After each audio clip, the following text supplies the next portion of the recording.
must constantly look at things in a different way.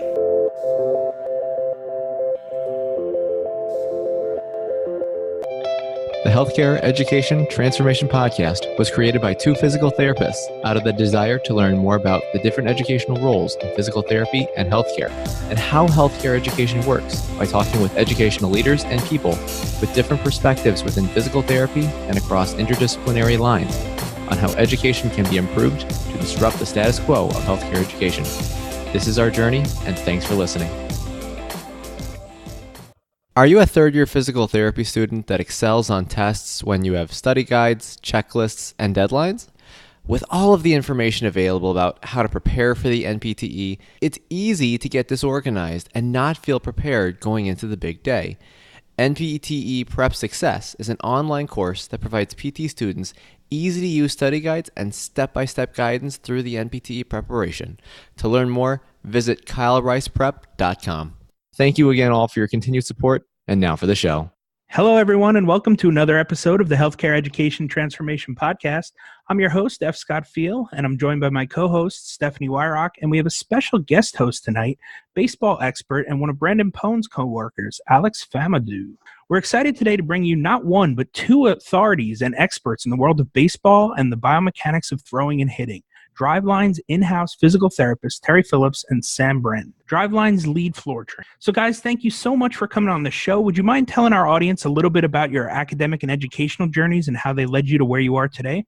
Yeah, sure thing. Well, first off, thanks for having us on the show. It's a pleasure to be on, and Sam and I have been excited about this for a long period, ever since you guys asked us to be on. My journey's kind of started, just playing baseball my whole life. And then my first 2 years of college were spent at junior college, where I was actually a really mediocre pitcher. And the end result of that was my second labrum surgery, which kind of leads you to figure out how I got in PT in the first place. After that, I went to Ithaca College in Central New York, where I got my doctorate of physical therapy in 2009. And then shortly thereafter, I moved out to Seattle, where I started working in a outpatient clinic, where I got a chance to work with a lot of athletes, a lot of kids who had stress fractures in their spines, many of which were baseball players. In 2016, I started working at Driveline on a part-time basis, just doing 1 day a week. And then last year, around June this time, I transitioned there to a full-time role. Yeah, my background is somewhat similar to Terry's. I feel like everybody at Driveline has kind of a similar story like that. That's how we all kind of came together. But I was playing college ball. I was an RA college player, Division III.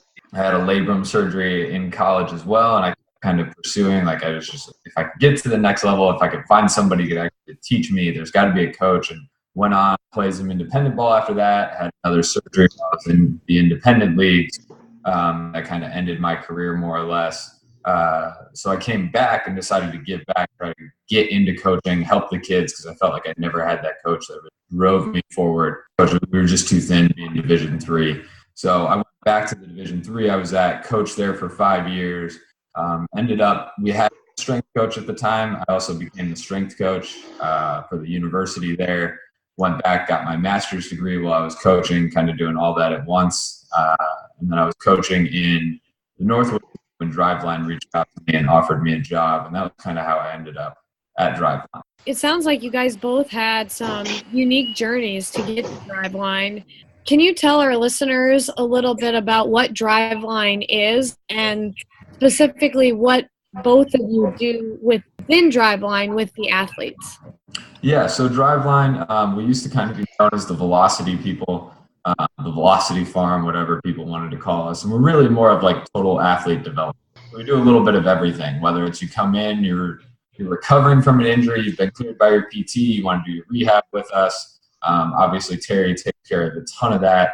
But we do rehab, we do pitch design, we do velocity development, everything we can to help athletes based on where they are in their career, what they're needing with strength. So my job there, I'm a lead floor trainer, but my big focus is on athlete results and obviously developing our staff. We're very heavy on continuing education, so we're always kind of striving to keep furthering knowledge. That's one of the things Driveline's based on. Our slogan is data driven, so we're very research oriented. All of our staff is kind of develop. And that's a little bit of what we do there. Yeah, in my role, kind of have a couple main roles. One is, each athlete comes in for a 3-day assessment, And within that assessment, they see me for a full physical therapy exam where I just assess their entire body.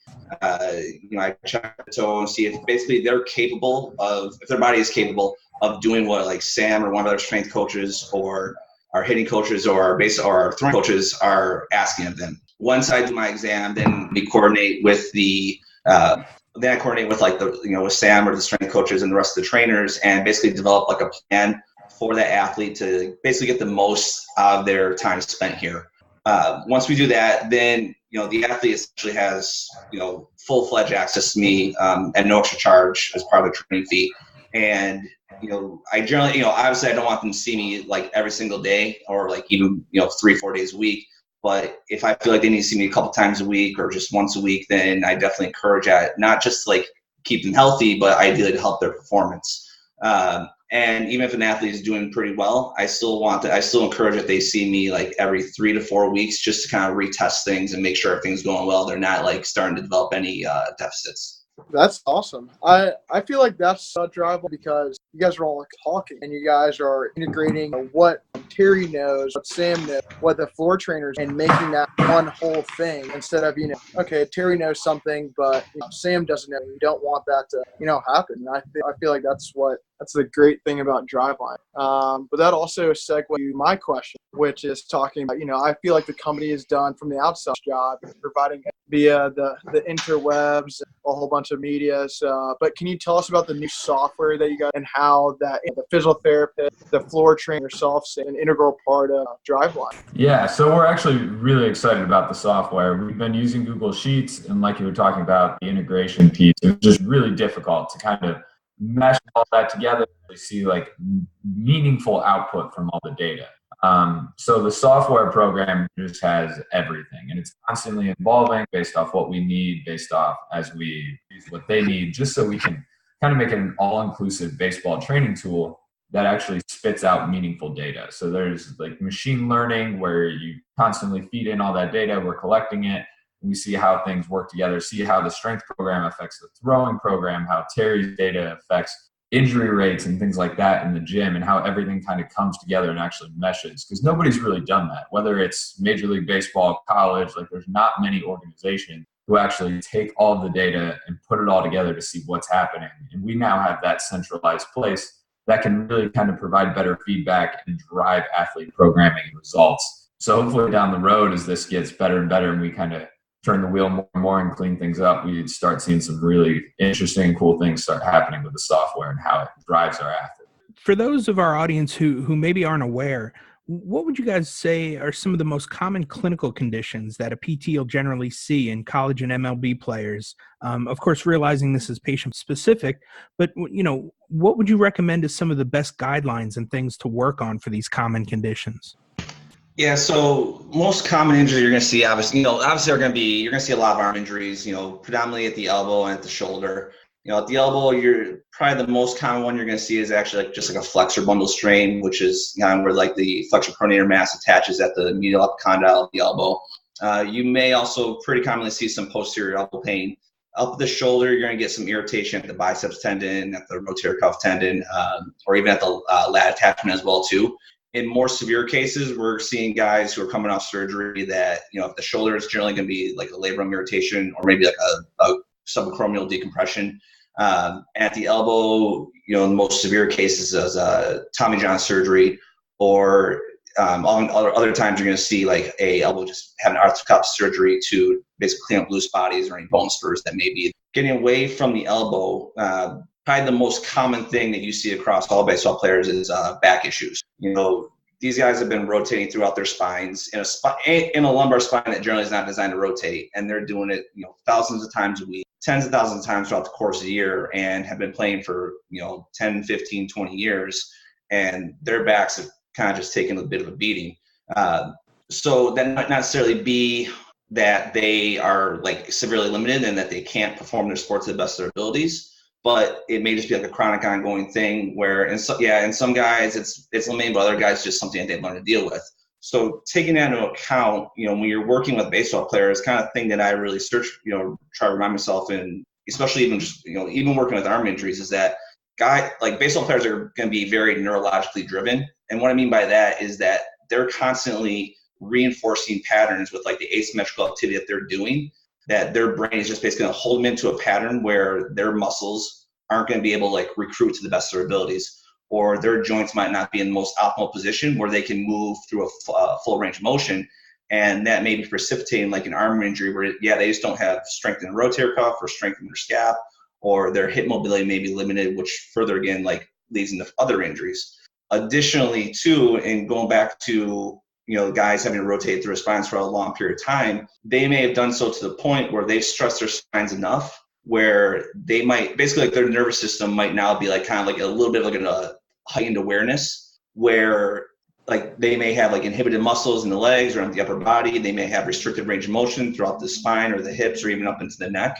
And as a result, again, their bodies are just not able to do what like throwing or hitting is asking them. So you don't necessarily need to fix like the patterns or fix like their back issues, but you definitely need to be aware of it. And, you can't just go and like have a guy do like a bunch of Job exercises and not be aware that they probably got that rotator cuff weak for a reason and then just expect that rotator cuff is going to get better. So the reason why I'm really interested in what you guys are saying is because I am a huge baseball fan. Both Brandon and I love the Chicago Cubs. Scott and Alex are Mets fans. At least they're not Yankees fans like somebody else on this call. But, as a baseball fan, one of the things that I'm always concerned with is who's going on the disabled list. So, recently Anthony Rizzo went on the disabled list for the Chicago Cubs for a back injury. And one of the things that I always find so interesting about athletes and about me as a sports fan is thinking to myself, man, like I really want Rizzo to get back out there. How bad can his back injury actually be that he has to be on the disabled list? So one of the things that I'm really curious about is what types of things do you educate your overhead athletes on, or any type of throwers when it comes to injury and rehabilitation to try to get them back as quickly as possible? Because we could be talking about quite a bit of money here. Yeah, the biggest thing, at least from my standpoint as a floor trainer, and I'll let Terry speak more to some of the PT stuff, but it's just the importance of a real warm-up and recovery. Like that's one of the biggest things we stress, even when we implement Driveline at schools or facilities for the first time. Usually we don't roll out the full program. Usually we're not rolling out all the weighted balls and stuff. It's the warm up and the recovery. Because we've had pro pitchers come in who they'll tell you they've done nothing their entire career, and now they're 30 years old, and their whole warm up was, I would just kind of jog a little bit. I'd go out there and play a little light catch, throw about 50 to the pen, go, and there would be no cool down, no recovery protocol afterwards. They just did nothing. Are you serious?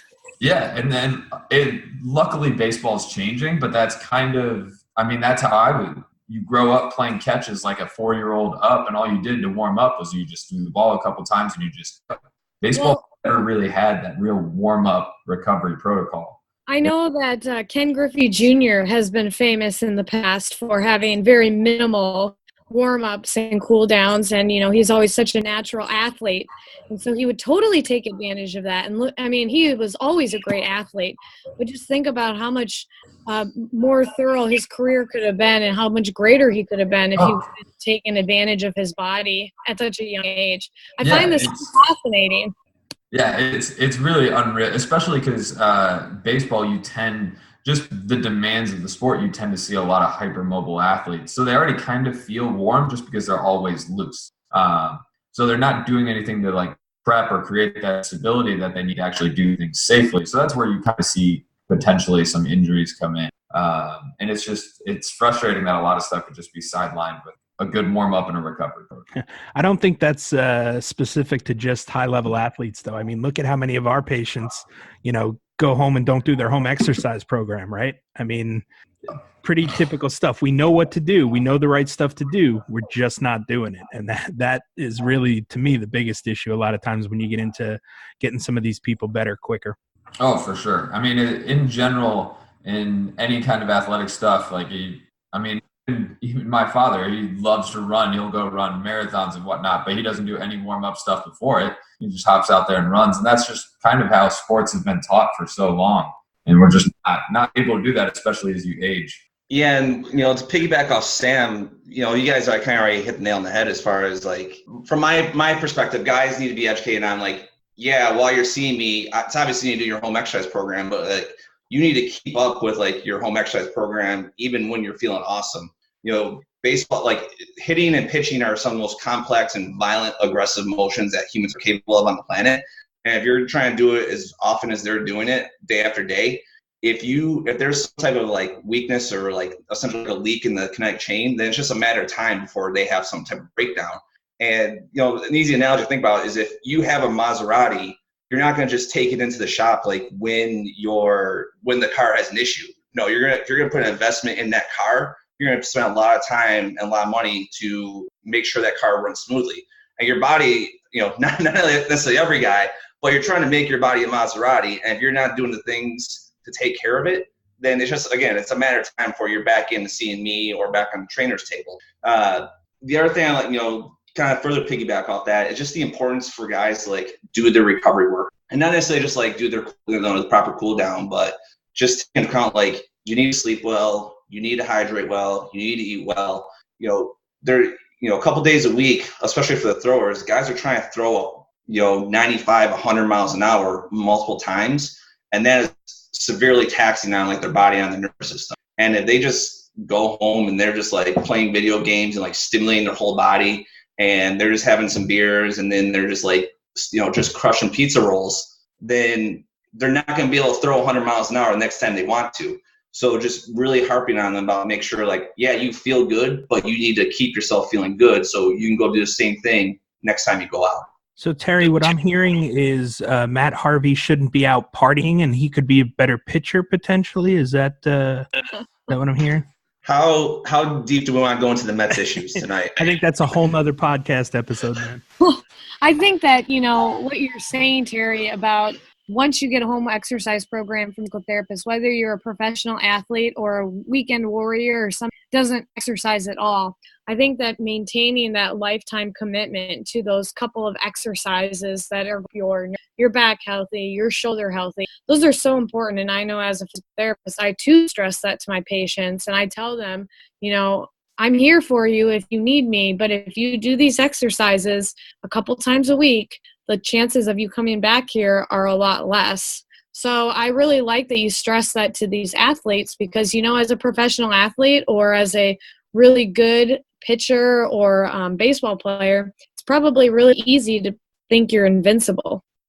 Yeah, again, that's another podcast where guys just think, yeah, I throw 95 miles an hour. Like I've never had an injury before. Like I'm good to go. But again, you still need to invest in the time and in your body to like get the consistent output over years and years and years. You guys do a good amount of in-house research in order to educate your patients. Can you tell us about that process and what research you're doing currently and what kind of pipeline could be in for the future? Yeah, so the in-house research is something Kyle Bodie is super passionate about, and we have a fairly large staff research team now to kind of help turn that wheel a little bit. So we should have, I'm actually really excited for the first one, just that was one that I kind of started the spearhead with, a kettlebell waiter walk study. Just kind of, we talk about it all the time, and we always assume certain exercises are actually activating certain things. And different places do them a little bit differently, where like we've seen people do waiter walks at 90 degrees abduction, 45 degrees, 120, whatever it is. So we decided to do a study just to check serratus anterior activation of a kettlebell waiter walk, which was the first one we're going to be rolling out. We have a 6-week weighted ball study that's coming out where we had athletes from last summer. When they came in, they went into the motion capture lab, took all kinematics and kinetics of them there, and then 6 weeks later after training, ran them back through it to see kind of what had changed and what our program is actually doing to kind of help educate people about what like the positives and negatives of weighted balls are, what the side effects potentially could be. So we have that one in the works. The kettlebell study is on its second revision. We're about to submit the 6-week study for its first revision. And then we have a few more coming down the line depending on how it goes. Weighted ball mountain velo potentially, Modus, checking out the motus sensors a little more. And then there's a few more bench press study and some other stuff that we're looking to do this summer when we have a bigger volume of athletes. All right, guys. One thing that we are seeing more and more at earlier age, the Tommy John surgery. Can you explain to our audience, not be familiar with the procedure or what it is and why it's happening? Yeah, so, Tommy John is, if you want to, start the fear of God in any pitcher, just let them know that or just tell them that you think they might have to get Tommy John, because that is a very big deal. So what is it? The surgery itself is repair of the ulnar collateral ligament, which is the main passive stabilizer on the inside part of the elbow.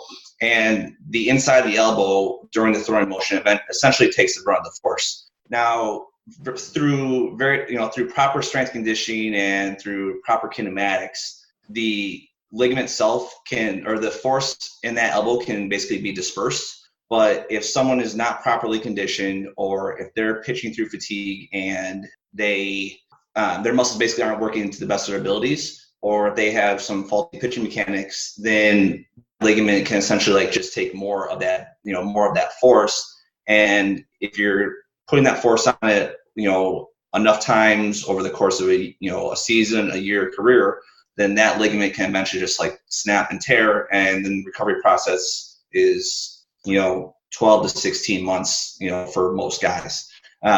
It's been well documented recently that there's been a rise and an uptick in the amount of surgeries that are needed across, especially, obviously major league pitchers, but even down to youth pitching. I think that, you can pinpoint to a lot of different reasons, but, kind of the common one that comes back around often is that just the amount of workload that young pitchers are taking in their, throughout their early careers. I remember when, I was throwing, when I was a pitcher in high school, in my later years of high school, I was pitching at most, or I wasn't pitching, I was playing at most 50, 60 games a year. But now it's not uncommon for, 12, 13, 14-year-olds to be playing 70, 80, 90 games a year. And A, their bodies just are not developed enough for that. And B, a lot of, the players, the parents, the coaches can very often just get short-sighted with their goals and be like, okay, yeah, it's really important that we win this tournament that 8 other teams are playing in this weekend. So we're going to send out our best guy who probably throws harder than other guys, which is going to be a little more stressful to begin with on the elbow. And now we're going to make him throw 200 pitches over the course of, over 3 days. And that weekend itself isn't going to necessarily tear the UCL, but if that's kind of the regular occurrence over the course of, a season or several years, then, later on down the road, they just have a weekend UCL, and they just, at some point, they just throw the right pitch under the right circumstances, and then that just snaps. So guys, what advice would you give to a newer clinician who's about to start working with the baseball population? So I would say, kind of going back to the kind of neurological drivers that I talked about in the previous question is, obviously important for all baseball players and for clinicians to realize, but kind of more, simpler terms, especially guys who are dealing with the higher level athletes as far as, college or pro baseball players, is you shouldn't have the expectation that guys are going to feel good every single day that they walk out there. Maybe the first few days of a camp or the first few days they're training with you, they might feel good. But, like I mentioned before, they're doing some of the fastest motions on the planet multiple times a day. And they're, especially at our facility or at other training facilities, a lot of those guys are trying to do those motions faster or harder. And they're going to feel like garbage consistently. So it's important to know that fine line of okay, are they actually hurting something? Are they on the verge of having a tissue injury? Or are they just are their bodies just worn down because they're trying to push themselves so much? So you don't want to develop you want your athletes to develop a dependency on you because they just feel like they're something's wrong. And then if our clinicians are going to be working with younger athletes, whether it's high school or early college, it's great to for a guy that has no mobility deficits, or their posture is great, or they have great pitching mechanics. Yes, that stuff is important. But if you take a pitcher has all that stuff, but he's throws 85 miles an hour, he's 140 pounds, he can't bench more than 115 pounds, and then when you ask him to do a squat, he looks like he just learned how to walk.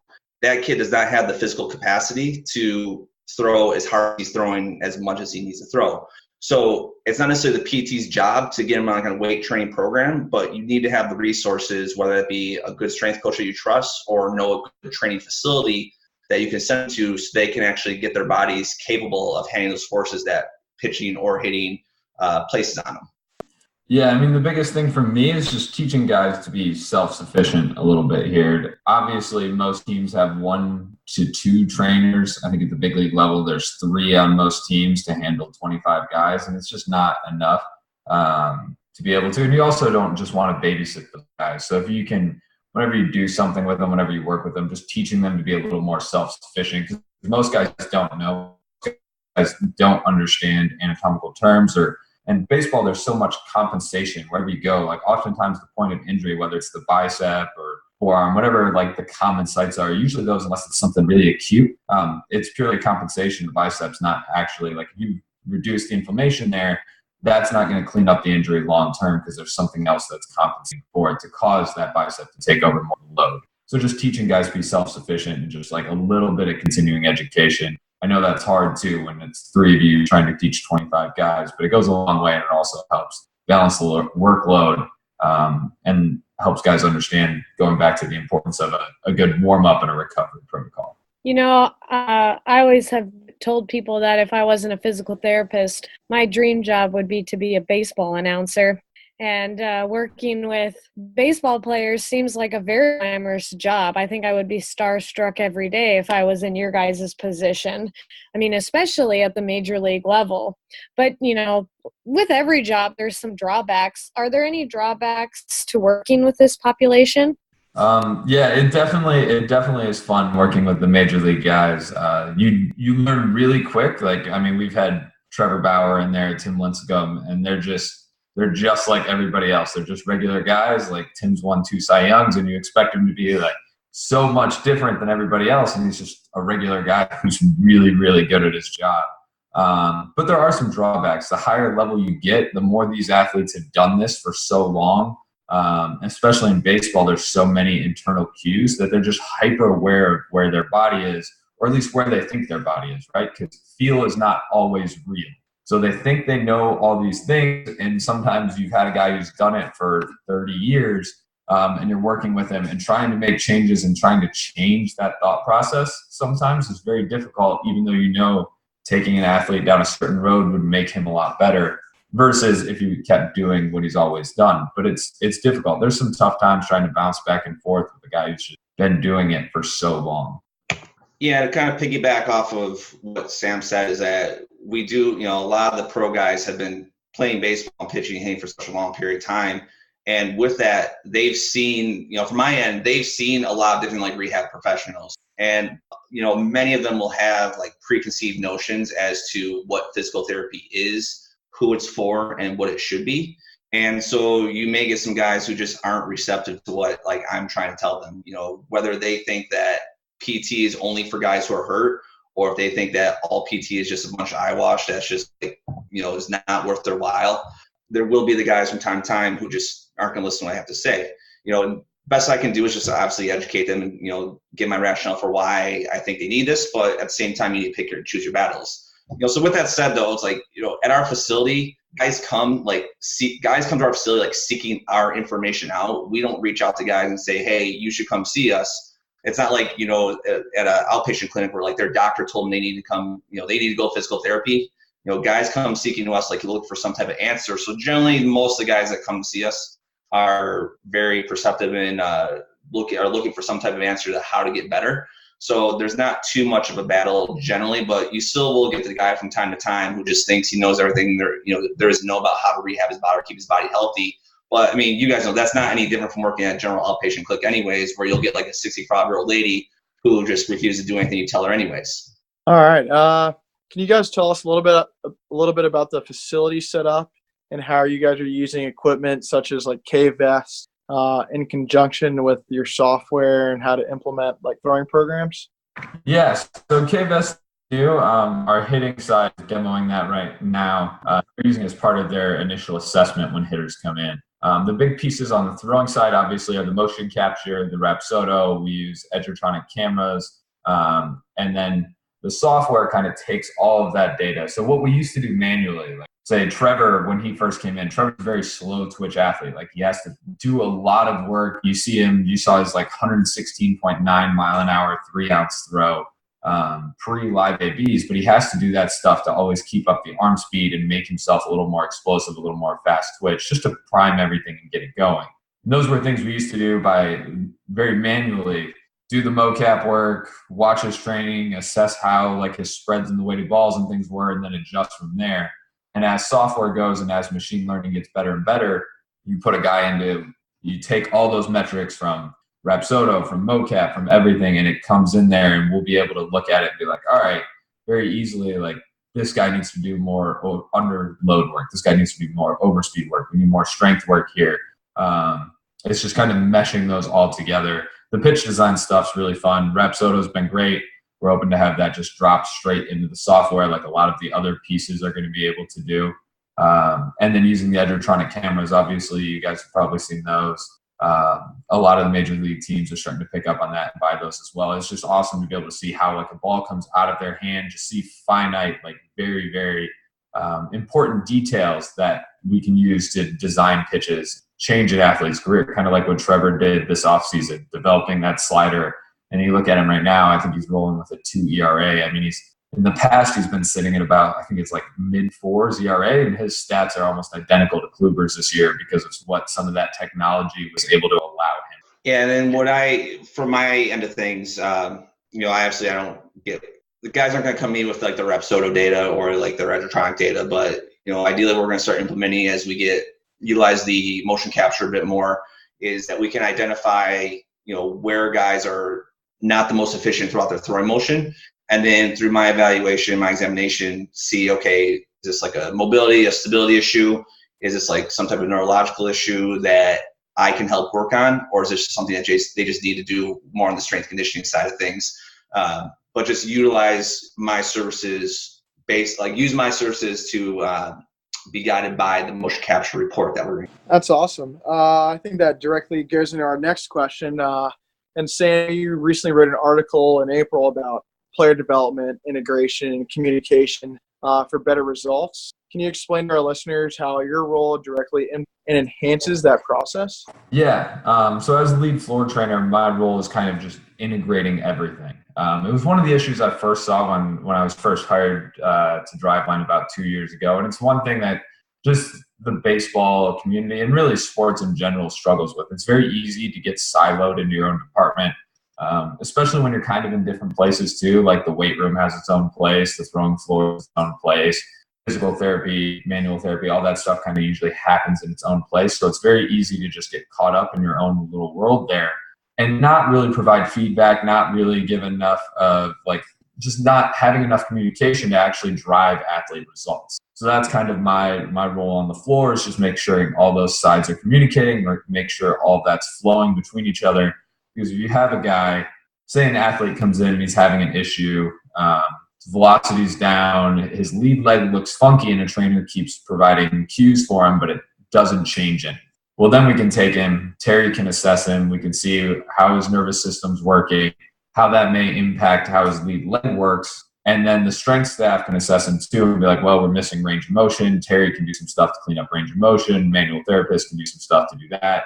Strength side will strengthen him, and then as we clean up that range of motion, the actual cues that the throwing trainer is providing will actually improve the actual athletic movement. Where before, like if the kid just couldn't do it, you just kept doing it, and coaches would get frustrated, and they'd be like, well, he just doesn't listen. They would call him a bad trainee or a bad athlete, and it's terrible. Like there's probably been thousands upon thousands of kids' careers who've been ruined that way because people didn't understand the whole total picture.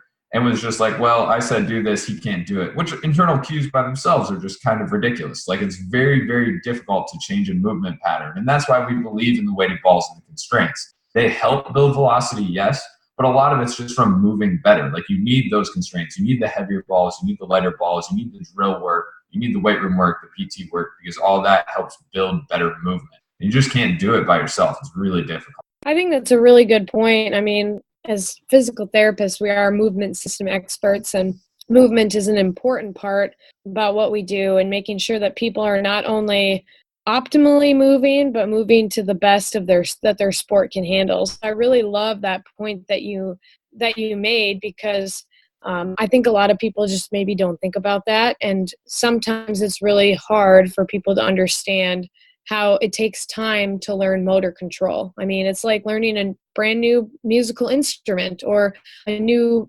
piece of music. You have to practice it hundreds and hundreds of times in order to get it perfect. Do you guys have any books that you would recommend or that you've read that you've really enjoyed, that you feel like our clinicians, our audience, clinicians, students, academicians, pretty much anybody in our audience would really benefit from reading?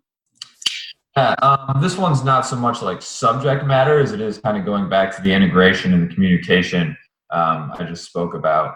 I just finished a book called Leaders Eat Last that just kind of talked about, it's very easy to be dialed into your athletes. Like I said, it's very easy to have a relationship with them, to be really focused on them.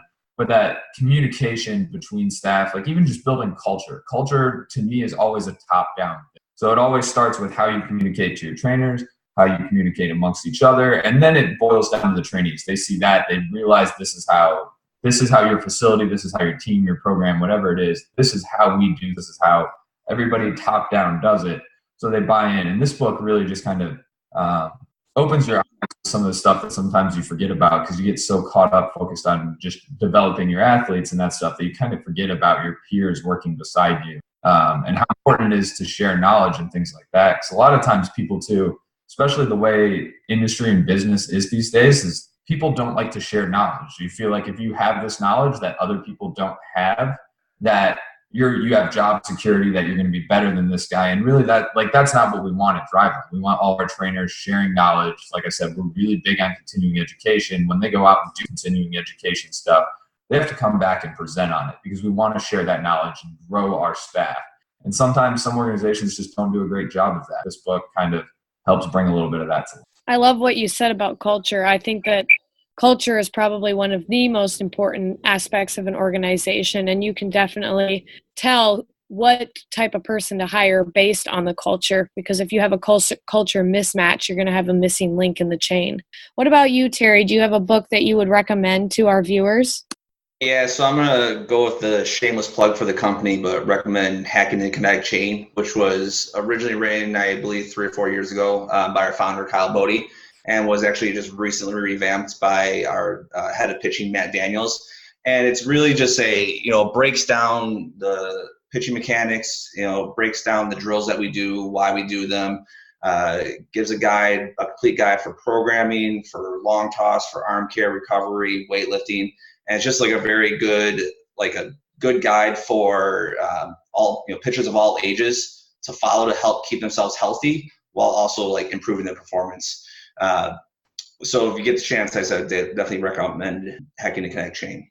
Awesome, you guys. Well, we'd like to ask each of our guests this one final question, and I'd love to hear an answer from both of you guys. If you could change one aspect of higher learning, whether it be DPT or other healthcare education related, what aspect would you change, and how would you change it? So this might seem like it's kind of getting away from baseball, but this actually applies very much to our trainees, just athletes in general. But I would really like to see more of a focus on the psychosocial aspects of patient care taught in PT school curriculum. I know at my college, we just really had one course on that topic. And it was, not to say that courses are more important than others, but it was one of those courses that kind of just got lost in the shuffle of things. And really, we weren't aware as students of how important that was to our careers.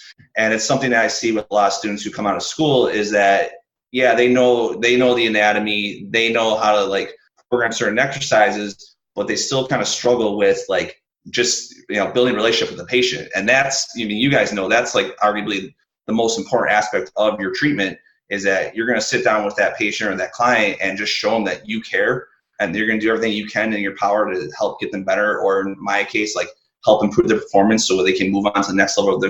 Move on in their careers. So again, I would just really like to see that added to PT school's curriculum, in some aspect. Yeah, and for me, I just find a lot of the times things are, whether it's mechanical or physical therapy stuff, things are broken down very micro. It's the easiest way to see things. Like, again, if forearm hurts, you go after the forearm. If you're trying to fix a movement pattern, you usually just like, all right, we're going to work arm action, we're going to work lead leg. And the body doesn't work like that. It's not pieces of a machine that you can just swap out here. There needs to be a little more emphasis on kind of the interaction of the parts and not just the parts themselves. That would be one of the biggest things, just from a coaching standpoint. It will help your athletes a lot if you treat it as a whole and not just. Well, guys, those are tremendous. And I want to take this time to thank you guys so much for coming on and your time. Can you tell our audience, find you media, if they want to reach out to you and follow you up with questions? Yeah, absolutely. You can find me on Twitter at sbriend, that's BRIEND 97, or Instagram at just sbriend. Yeah, and I'm also most available on Twitter too at tphillips_DPT. I also have Facebook and Instagram, but I'm not quite as active on those two. So if you want to, touch base with me on anything or discuss shop or hear some Buffalo Bills rants, Twitter is definitely the best way to go about that. Well, awesome, guys. Thank you so much for your time. And I also want to give a special thanks to Alex for coming on and being a guest host for this. Guys, thanks again for your time. It was awesome talking with you tonight. Yeah, thanks for having us. This has been great. Always happy to talk shop. Yeah, we really appreciate you guys having us on. This was a lot of fun. Hey, everybody. Thank you for listening to the Healthcare Education Transformation Podcast, as we greatly appreciate your support to help us advance healthcare education. We are very happy to announce that we have created a new tool to help develop clinicians into better experts. With that being said, we have created the HET Light tool, which LIGHT stands for Learning Integrated Towards Expertise. And what we've done is we've taken our first year's worth of episodes with experts in the fields of healthcare and education, and we've taken one golden nugget or theory on expertise and presented it to you in a very easily consumable format, so that people can take one lesson or nugget per week and map out and plan how to incorporate it into your clinical and educational practices. And by the end of the year, we think you'll be pleasantly surprised at how far you've progressed towards becoming an expert. To find out more, please check it out at pteducator.com/HET, which is also available in our show notes. Thank you again all for your continued support. Thank you for attending class today, and we hope that you learned something and gained value from the content. If you'd like to schedule office hours with us, feel free to add us on Twitter at HET Podcast, on Instagram, HET Podcast, on Facebook, the Healthcare Education Transformation Podcast, and the homepage, healthcareeducationtransformationpodcast.com. And for those of you following along in the syllabus, extra credit can be obtained by liking us, sharing us, and leaving a review. Let's continue our journey up Mount Educational Success as lifelong learners.